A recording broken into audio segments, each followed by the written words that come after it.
오늘 함께 나눌 말씀은 요한복음 2장 12절부터 22절까지의 말씀입니다. 함께 봉독합니다. 그 후에 예수께서 그 어머니와 형제들과 제자들과 함께 가버나움으로 내려가셨으나 거기에 여러 날 계시지는 아니하시니라. 유대인의 유월절이 가까운지라 예수께서 예루살렘으로 올라가셨더니 성전 안에서 소와 양과 비둘기 파는 사람들과 돈 바꾸는 사람들이 앉아있는 것을 보시고 노끈으로 채찍을 만드사 양이나 소를 다 성전에서 내쫓으시고 돈 바꾸는 사람들의 돈을 쏟으시며 상을 엎으시고 비둘기 파는 사람들에게 이르시되 이것을 여기서 가져가라.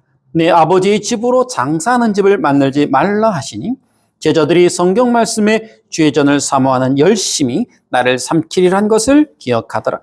이에 유대인들이 대답하여 예수께 말하기를 내가 이런 일을 행하니 무슨 표적을 우리에게 보이겠느냐.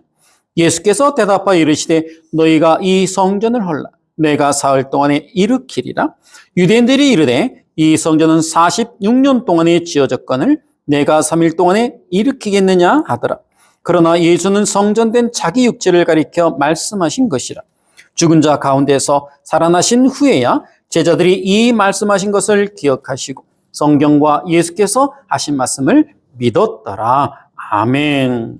자, 오늘은 예수님의 성전 소란 사건, 예수님의 성전 파괴 또는 예수님의 성전 정화 여러 가지 소제목이 붙어 있는데요. 저는 예수님의 성전 소란 사건이라고 붙였습니다. 자, 오늘은 두 번째 시간입니다. 두 번째 시간이요. 자, 그렇게 성경이 그러한 성전을 등장시키면서 또 웅변적으로 역설하고 있는 것은 하나님을 섬긴다는 그 명목하에 자신들의 이익을 챙기기 위해 성전을 이윤 추구의 장소로 만들어버린 죄인들을 총체적으로 상징하기 위한 것이라고 그랬어요. 다시 말하면 그들의 죄를, 총체적인 그들의 죄를 폭로하는 장소였던 겁니다. 바로 그러한 현장에 참 재물이신 주님이 지금 들어가신 거예요. 자, 사내들인 공회의 관청이 바로 그 성전 마당에 있었어요. 그러니까 그거를 몰랐겠냐고 그들이. 사내들인 공회원들이 예수님께서 막 그렇게 소란을 피우는데 그들이 몰랐겠냐고. 막 소란이 일어나니까 그 공회원들이 하나둘씩 밖으로 나왔겠죠. 나와보니까 예수를 하는 자가 지금 성전에서 소란을 피우고 있단 말이죠. 그 대목입니다. 자, 아니나 다를까 유대 종교 지도자들이 예수님께 항의를 합니다. 자, 본문 18절을 보면요. 유대인들은 이러한 일을 할 수 있는 권세를 가진 사람은 우리가 기다리는 메시아밖에 없다. 이런 일을 할 수 있는 사람은 이렇게 남의 집에 와가지고 파토를 내는 사람은 남의 장사를 이렇게 파토내는 사람은 우리가 기다리는 메시아밖에 없다. 내가 메시아가 맞다라면 우리가 놀랄 만한 표적을 행할 수 있어야 하는데 우리에게 어떤 표적을 보여줄 수 있느냐라고 지금 묻는 거예요. 따지는 거예요.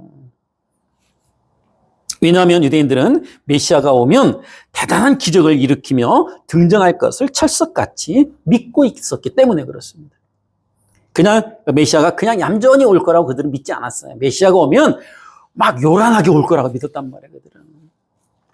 그렇다면 유대인들이 정말 예수님이 메시아일지도 모른다라는 기대를 가지고 그렇게 요구를 한 것일까? 아닙니다. 절대 그렇진 않아요. 본문 18절에 유대인들이 대답하여 라고 하는 이 헬라어는 아페크리테산과 에이폰이라는 두 단어를 번역한 건데요. 이 두 동사는 어떤 요구나 항변을 아주 강력하게 드러내는 관용적 표현이에요. 쉽게 말하면 대들었다. 막 따지듯이 대들은 거예요. 예수님이 메시아일지도 모른다라는 생각을 가지고 어떻게 그렇게 막 따지듯이 막 대듭니까? 예수님한테? 메시아에게? 아니죠. 그러니까 아예 그런 생각을 안 가졌던 거예요. 안 가졌던 겁니다. 자, 유대인들이 주님이 정말 메시아일지도 모른다라는 기대를 갖고 있었더라면 그렇게 무례하게 대들지 못했을 겁니다. 그런데 19절을 보시면 예수님께서도 그들에게 똑같이 말씀을 하세요. 그들에게 똑같이. 자, 19절에 보면 예수님께서 대답하여 가라사대라는 구절이 있어요. 근데 여기에 쓰인 단어가 똑같이 아페크리테산과 에이폰이라는 말이에요. 똑같은, 그러니까 거친 언어로, 아주 거친 언어로 서로 주고받았다라는 거예요. 불꽃 튀는 싸움의 현장. 한번 여러분 상상을 해보세요. 유대인들이 막 거칠게 막 대듭니다. 예수님께. 그러니까 예수님도 똑같이 막 소리 질러가며, 예, 소리 질러가며 막 따지듯이 막 얘기하는, 항변 나눈 거예요. 자, 주님께서 그들의 요구를 들으시고는 그들에게 외쳤습니다. 이 성전을 헐라.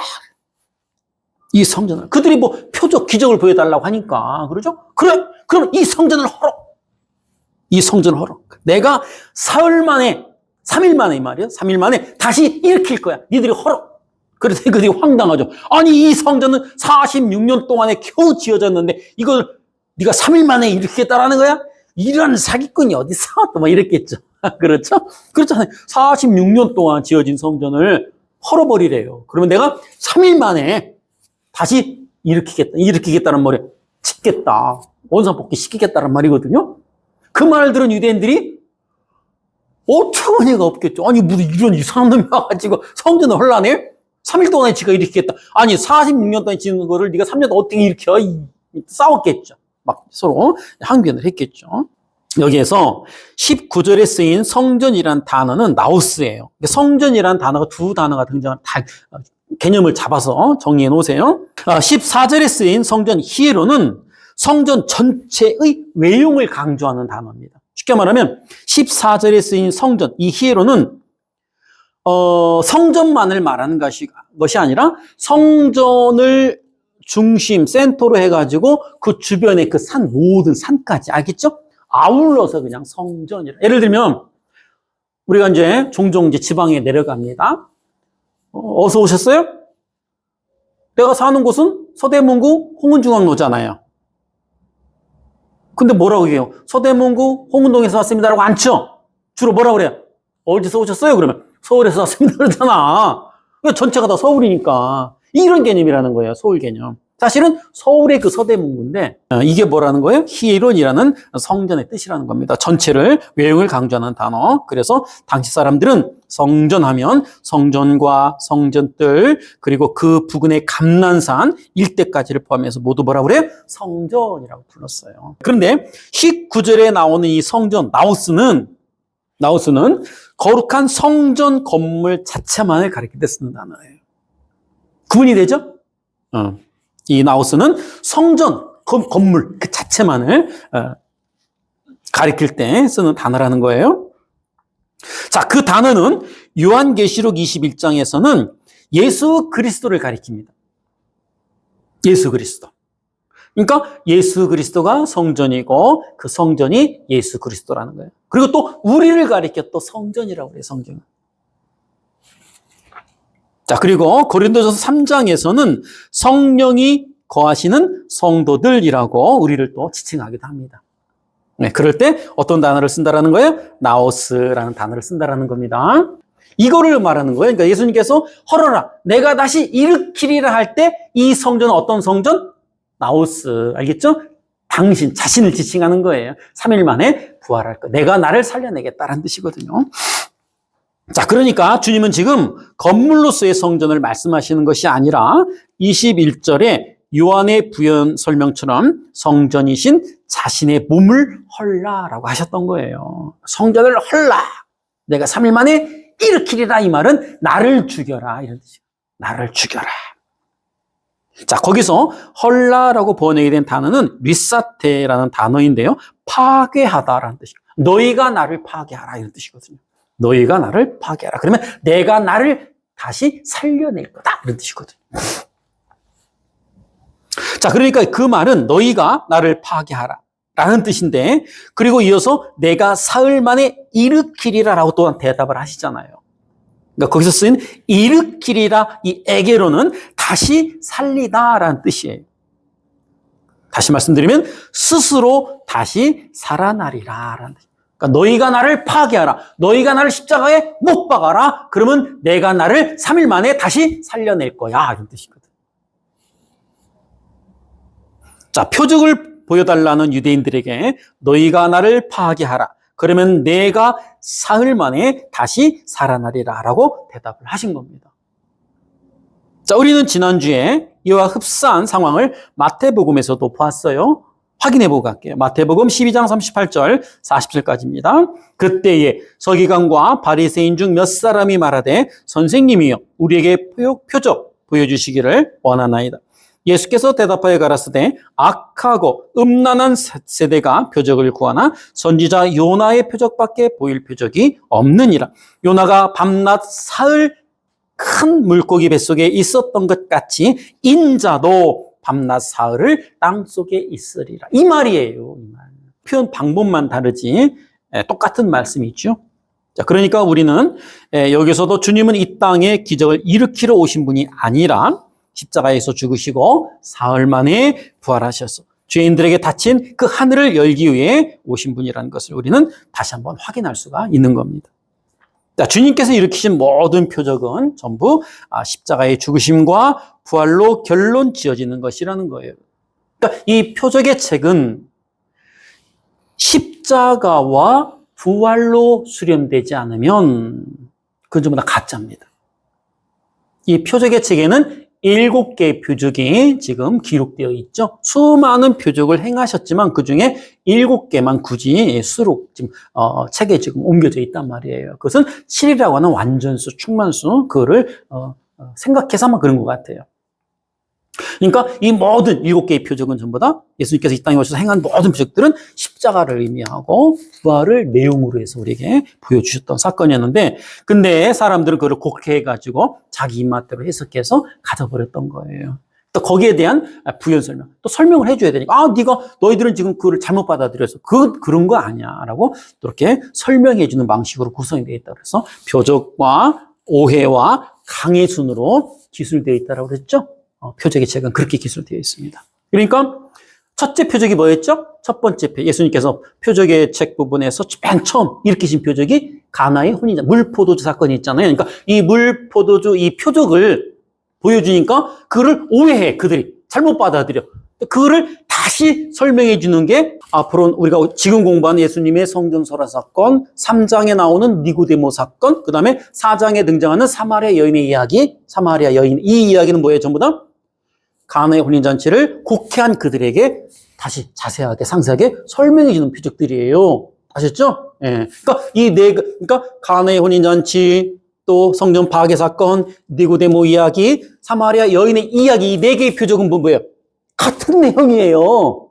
같은 내용. 앞에 가나의 혼인잔치 이 표적을 곡해한 이들에게 이 3가지 표적을 통해서 설명을 해주는 거니까. 그러니까 이 4가지 표적은 전부 다 하나라는 얘기죠. 각각이 아니라 따로 놀면 안 된다는 거예요. 이렇게 여러분들이 표적을 이렇게 공부를 하는 겁니다. 어디서 들어보지 못한 내용이잖아요. 그죠? 네, 표적을 이렇게 아주 상세하게. 제가 잘 들어보자고요. 자, 주님께서 일으키신 모든 표적은 전부 십자가의 죽으심과 잘 정리해 놓으세요. 주님께서 일으키신 모든 표적은 전부 십자가의 죽으심과 부활로 결론 지어지는 것이라는 겁니다.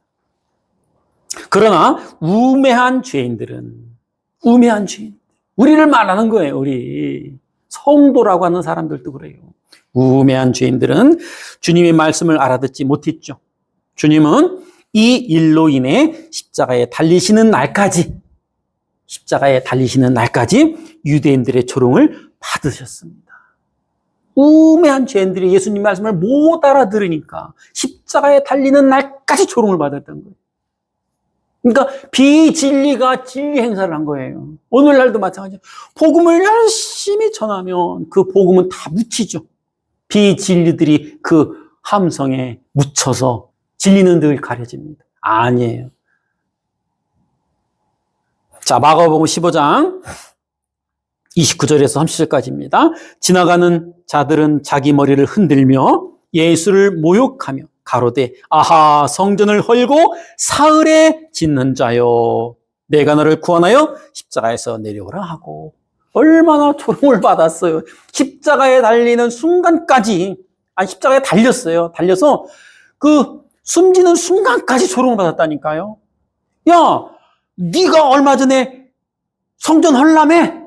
사흘 만에 일으키겠다며?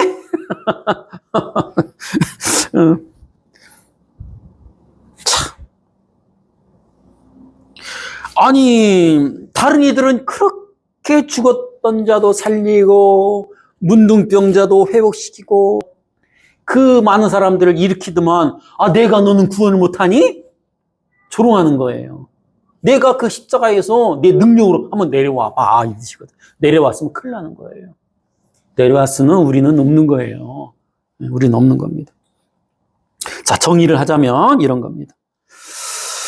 자, 그 십자가의 자리가 바로 죄인들에 의해 성전이 되신 주님이 흘리는 사건이었음에도 불구하고 죄인들은 자신들의 영원한 생명을 위해 흘리는 그 주님을 조롱을 했던 거예요. 거기서 주님이 내려왔다면 큰일 났던 겁니다. 우리의 부활은 없어요.